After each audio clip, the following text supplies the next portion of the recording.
Bangladesh cricket টিমকে নিয়ে সবাই তামাশা করে বলতো, মায়ের দোয়া ক্রিকেট টিম, বাবার দোয়া ক্রিকেট টিম, পাপনের ক্রিকেট টিম, হাসু আপার ক্রিকেট টিম। আজ বিসিবির কঠিন সিদ্ধান্তে সেটাই প্রমাণিত হলো।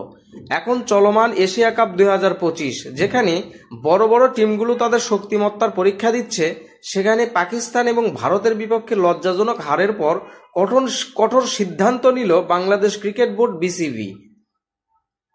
জানা গেছে, জাতীয় দলের ক্রিকেটারদের মধ্যে 5 জন, সাইফ হাসান, মোস্তাফিজুর রহমান, তাসকিন আহমেদ, লিটন দাস ও তানজিন সাকিবকে বেতন বন্ধের বাইরে রাখা হয়েছে। অন্যদিকে বাকিদের জন্য আগামী 6 মাসের বেতন বন্ধ রাখার ঘোষণা দিয়েছে বিসিবি সভাপতি আমিনুল ইসলাম বুলবুল।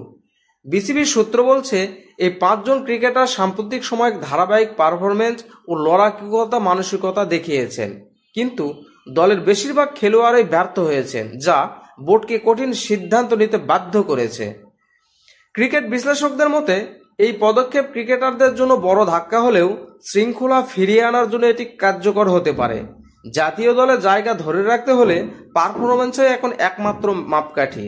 আপনাদের কি মনে হয়, ক্রিকেটারদের বেতন সারা জীবনের জন্য বন্ধ করে দেওয়া উচিত, নাকি ক্রিকেট বোর্ড বন্ধ করে দেওয়া উচিত, নাকি বিসিবির এই সিদ্ধান্ত সঠিক বলে মনে হচ্ছে? মতামত দিতে অবশ্যই ভুলবেন না। লাইক এবং সাবস্ক্রাইব করবেন। ধন্যবাদ।